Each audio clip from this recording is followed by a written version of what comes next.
than LPU. The magic number for me is 11 wins for you to be safe na nandoon ka na sa Final Four picture natin. But imagine, Mapua getting this far they on in the started, season. It would have been very different, right? Yes, definitely. They started playing the way that we got used to with Mapua. They play hard defense, they scheme you out. Talking about the best players, yung pinakamagagaling na players last season, in season 97, tinatanggal nila sa equation. Yun yung depensa nila. Nakita natin, the past 4 wins that they had, tinatanggal nila yung best players on each of the squads that they play. Kanina si Doromal was exposed, hindi siya makasnake, hindi maka-create off the pick and roll, so it limited the production of his teammates. Past 2 games, nag-struggle itong si Axel Doromal. But Waki Garcia, best player of the game kanina, he's been solid for the past few games para sa Mapua Cardinals. Back-to-back games that he was best player of the game. And if I'm not mistaken, he is 8 out of 14 when it comes to 3-point shooting. Kasi 3 out of 6 kanina, 5 out of 8. If my math is correct, I need to, my grade school teachers would be proud of me. 14 3-pointers attempts. So titignan natin, maganda yung percentages niya, over 55%. Okay, so after talking about the first game today, I feel like our fans here, our audience here, Kapuso fans, basketball fans, NCAA fans watching right now are waiting for a reaction from us because we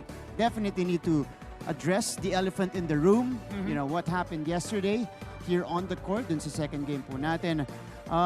We can't go all out just yet because the management committee of the NCAA is still finalizing the sanctions, the penalties na papatawan din sa mga players natin. Ikaw muna, Coach Hammer, your thoughts on that?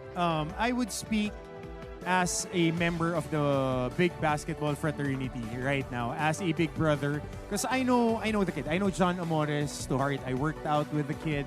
I saw him grow. I was excited when he made his debut for JRU in season 94. I was very high on him coming back. But again, there is no place in the basketball court for violence. That's number one. This is a place for respect. You respect the game, you respect your opponents, you bring your A game. But as the good book says, diba, that he who has no sin cast the first stone. Now is the time for us to achieve greatness. We need to be there for our brother if he needs counsel, if he needs support, especially now that he is in the limelight for all the wrong reasons. Right. We need to listen to all the viewpoints. Right now, the management committee is still deliberating on the things that needs to be done, but we do not condone violence. Violence has no space. I think that goes without saying. In any sporting event. And at the end of the day, he is a young man. Yes. Everybody commits mistakes at that juncture of your life. Even me, I am liable to that. But at the end of the day, chances would be given. But actions have repercussions. You need to be man enough to be able to apologize for the people involved, and you need to be strong enough to face the consequences of your actions as a man. But we do not condone it.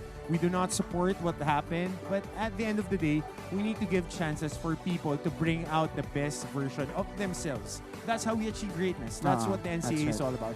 And that is how the bigger basketball family needs to help it. May bata tayong kapatid na nadapa. Hindi natin siya kailangan apakan, bugbugin. Kailangan natin siyang itayo, akayin para mas mapabuti, mas mapaganda yung itatakbo niya. And it's not just for JRU. I think it's a wake-up call as well for the rest of the teams. For everyone.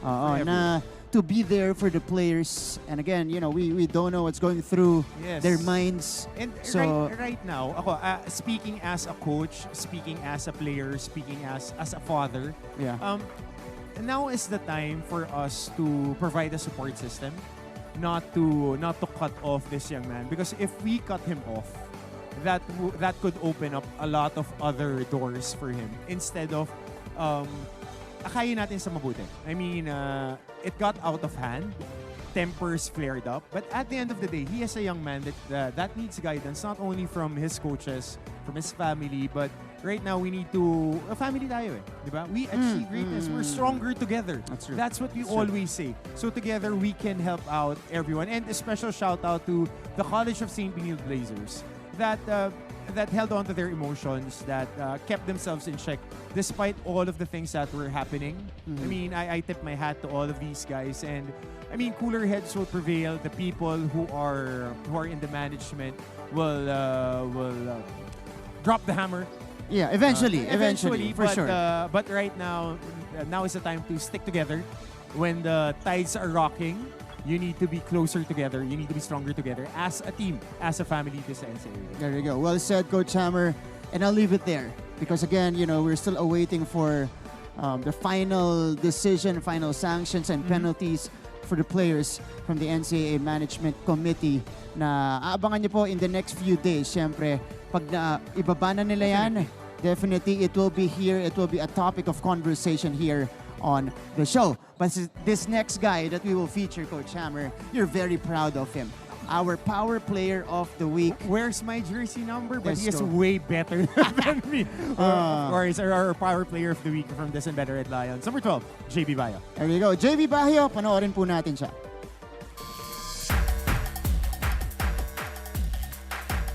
Nobyembre na mga kapuso. Binibilang na natin ang mga araw bago magpasko. At syempre, ilang linggo na lang din ang natitira sa elimination round bago tayo pumasok sa Final Four ng NCAA Season 98 Men's Basketball.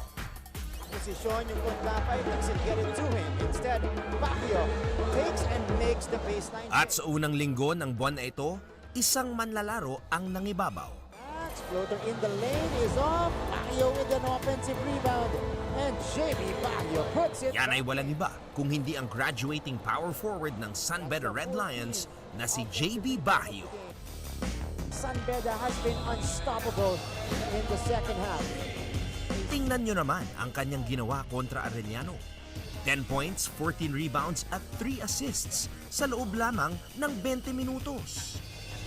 Into the screen by JB Bahio. Isa pa para kay JB. At nitong nakaraang linggo kontra San Sebastian, isa na namang pambihirang double-double effort ang ginawa ng 6'5" Cebuano big man. Inan baseline jumper. Got it. JB Bahio.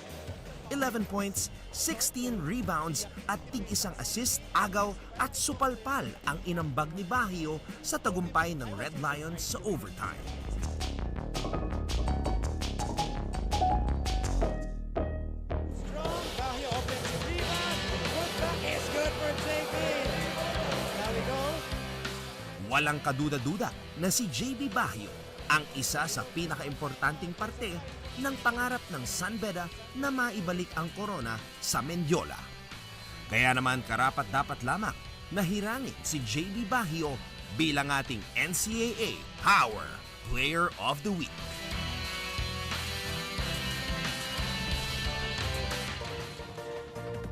There you go. Well-deserved recognition for JB Bahio, our Power Player of the Week. At siya rin po ang ating Collegiate Press Corps Player of the Week. JB Bahio, back-to-back double-doubles for this guy. Pagka natatapos yung laro, hindi ko alam kung paano itatayo nila PT Mo si JB and Tony Inot. I mean, these guys are playing hearts out, which is what you expect from teams that are contending in the Final Four. But JB Bahio stepped up big time, especially in overtime when they provided defensive stops. They controlled the backboards when San Sebastian was raring to go, and he averaged 16 and a half boards a game. Yep. And what else can you say with a DYJ guy? Do your job. Do your job, JB Bahio, man of a few words, but a man Shy with a type very, very noisy game, Yep. to say the least. And he will be in action later in our second game today. Mamaya po, i-discuss natin yan, San Beda kontra LPU. But coming up next, we will be talking to our two halftime performers. Mamaya po yan, syempre kulitan with the LPU Pirates, #AskMo. Lahat pong yan sa ating pagbabalik dito sa Game On!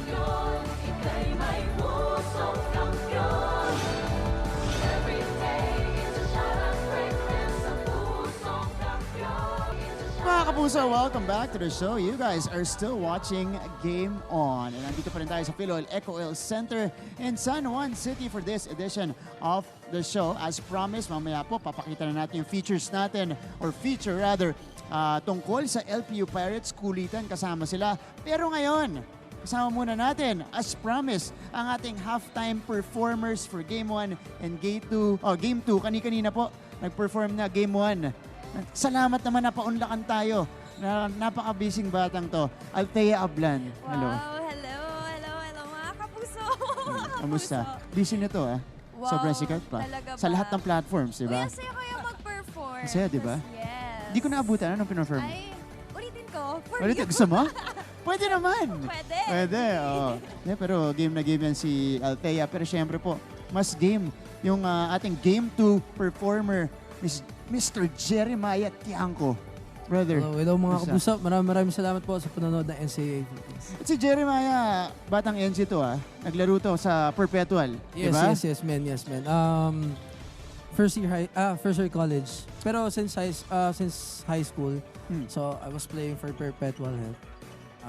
First year to fourth year. Then college first year. So yun, napagod na bro. Napagod ka na? Napagod na, nag-aaral na lang. Hindi. Kumanta na lang. Naging singer na si naging Jeremiah singer. na eh. Okay, pero Nag-iba yung path. No? nag-iba yung path, ano? Pero ikaw ba, Althea? Nagsisports ka ba? Yeah, volleyball. Varsity ako sa school namin. Volleyball? Sample, bro. Sample. You know. Sige, nag-varsity ka. Oo, Okay, high pero school. Grade school and high school. Pero di ba nag-stop dahil pandemic, so hindi na rin ako nag-volleyball. Actually, nami-miss ko na nga rin Mga friends ko, kahit saan lang kami, sa church namin yan, nagpe-play kami. Naglalaro ka pa rin. Na-miss ko na. Papawis lang, di ba? Grabe naman pala. Nagsusports pala to.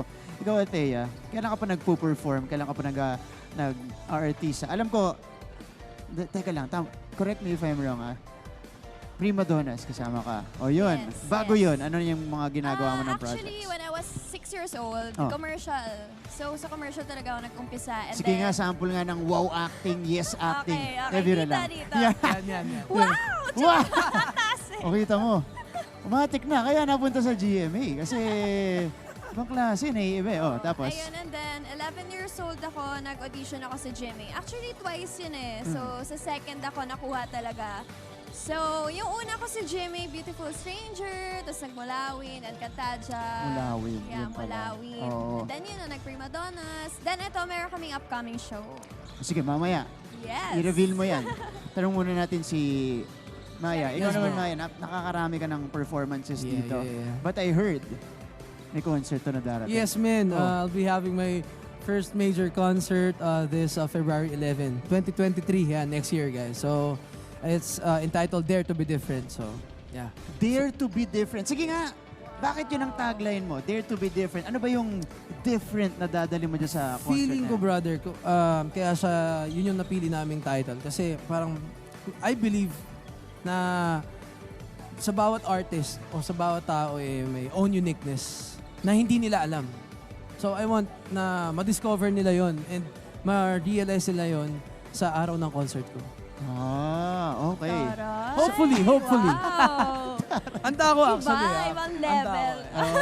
Handa siya. Hindi. No, yeah. Sige, pick up tayo doon. Ikaw ba, tingin mo pag nanood ka ng concert niya, ano yung tingin mo madidiscover mo sa... Madi-discover ko sa Sarili. kanya. Magaling kasi yung pagkakulot-kulot ni Jeremiah eh. Kulot Idol ko ng yan. Kulot talaga yun. boses. Oo.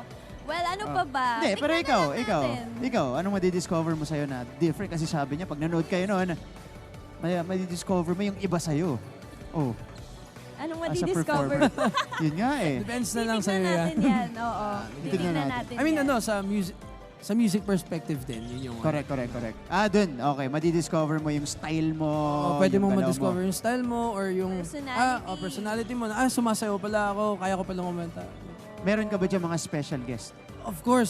Pero hindi ko pa po kayang Hindi muna. disclose kayo, brother. Surprise. Ito Abangan naman, po ninyo yan. excited ka Sorry, masyado. si Althea ba? Kasama doon? Kaya pala. Okay. Wait lang. Sorry lang. Pero Sige. brother, tickets will be available soon.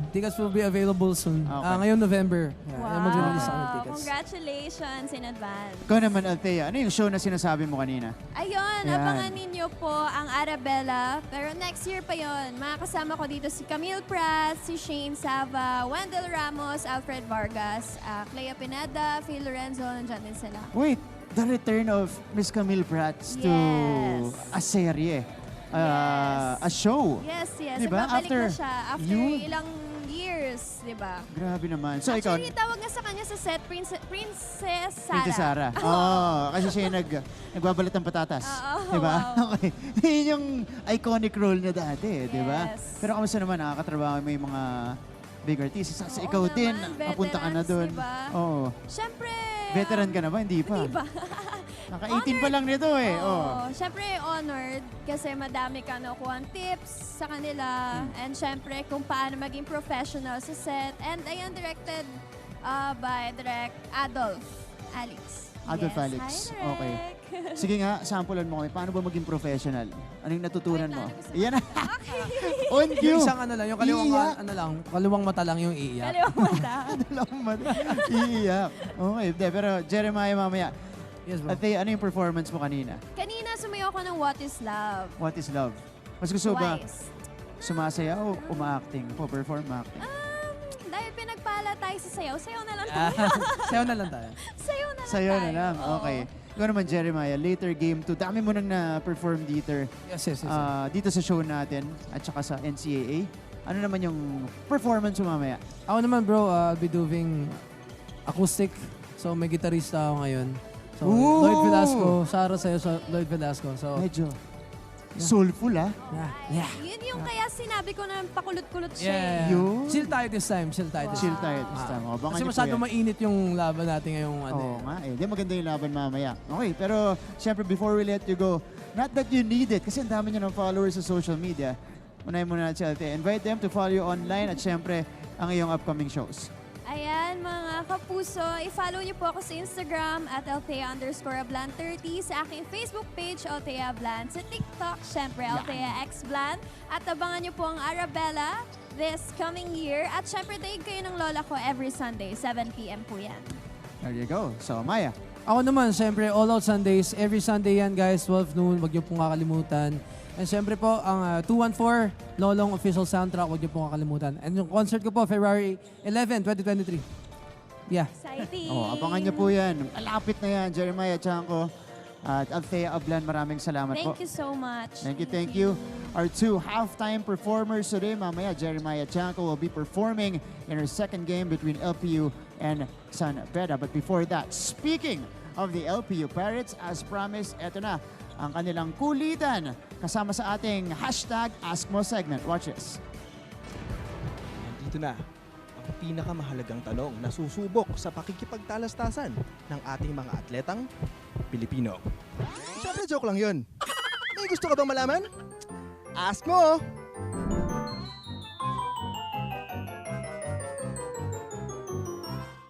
Nakashoot ka na ba ng corner 3? Siyempre, nakashoot na. Pag nasa confrontation corner ka, kunwari, nandyan yung girlfriend mo, tapos tinanong, sino yung kasama mong ibang babae nung isang araw? Nakita ko kayo. Paano ka lulusot doon? Alab, kaklase ko lang nung high school yun. Oo, ang ganda ng sagot pero parang hindi yata maganda yung sitwasyon, di ba? Ayaw nating mapunta sa ganong sitwasyon, tama? Tama. Anong size ng sapatos mo? Size 12 po. 13, size 13. Yung game shoes ko, 14. Yung hindi game shoes, 13, 12 ka. so ito, fill in the blanks tayo ha. Pag malaki ang paa, malaki din ang Kamay. kamay. Siyempre, sumalo ng Bola. yun. Pag malaki daw ang sapatos, malaki din ang Puso. yun. Malaki ang puso, di ba? Pag malaki yung sapatos, malaki din ang Yung pagmamahal sa kapwa. yun. Sino kaya ang may mas malaking chance manalo? Yung isang taon nagpa-practice ng offense o yung isang taon nagpa-practice ng defense? Siyempre, yung isang taon na nag-practice ng defense kasi para sa akin, darating din naman yung offense kapag nagdi-defense tayo. Ito, nabanggit mo din, darating at darating din naman. Dumating na ba? Dumating na. Yun, dumating na. Masaya ka ba? Masayang masaya. Gaano kasaya? Sobrang saya. Anong mas masaya? Yung kapag nalaman mong dumating na yung the one mo o yung nanalo kayo ng championship? Pipili ka lang ng isa.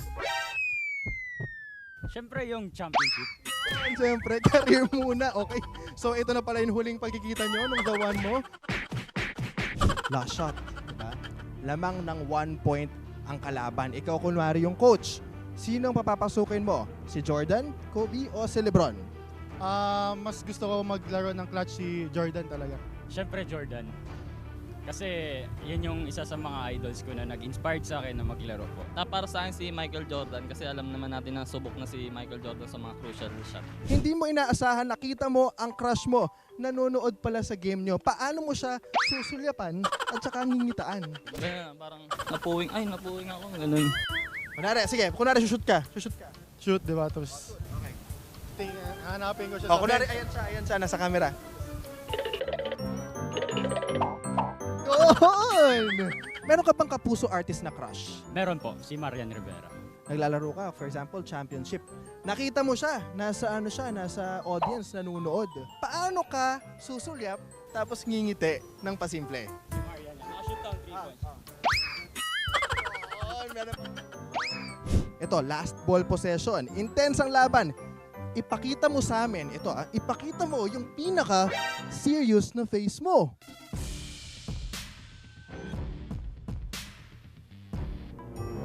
Meron pa bang masiserious dyan? Paano yung mukha ng nag-champion? Yon! Meron pang sumisigaw pero walang sounds, ha? Kung may gustong malaman, ito ang kailangan. Muli, ako si Lance Tiangco at ito ang Ask Mo!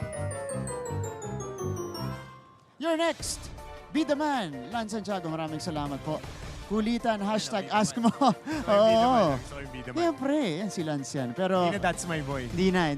Grabe naman yung that's my boy. Apaka, 15 to 18. Pwede pa.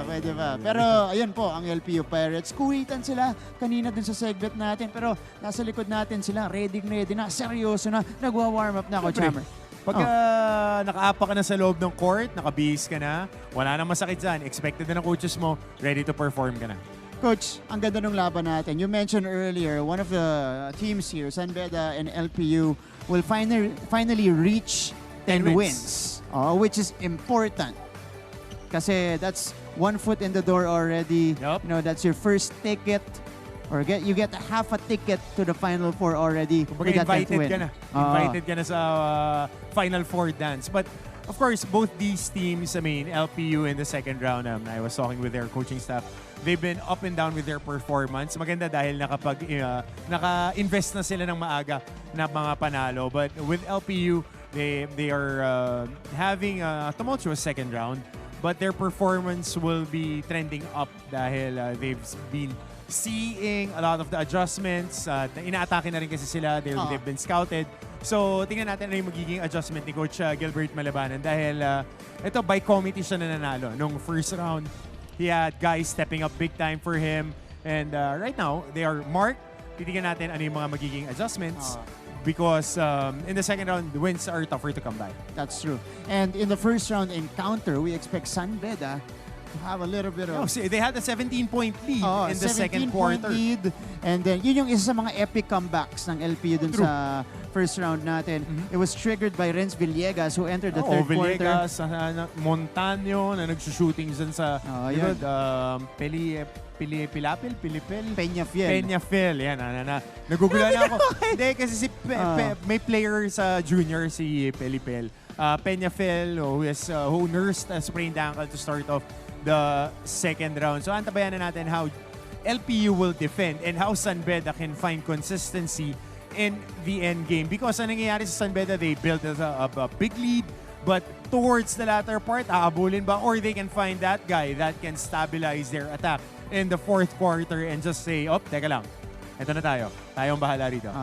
And it's similar to what happened. It's si Sean O'Malley, chill lang. My favorite si Koy guy. Koy. Gusto ko gumawa ng graphic, best pick and roll defender this Yes! season. Sean O'Malley. Pagka nasa mood at saka pagka may extra ensimada ba? Ensimada o pandigo ko after Nasa mood the kaya game. siya ngayon.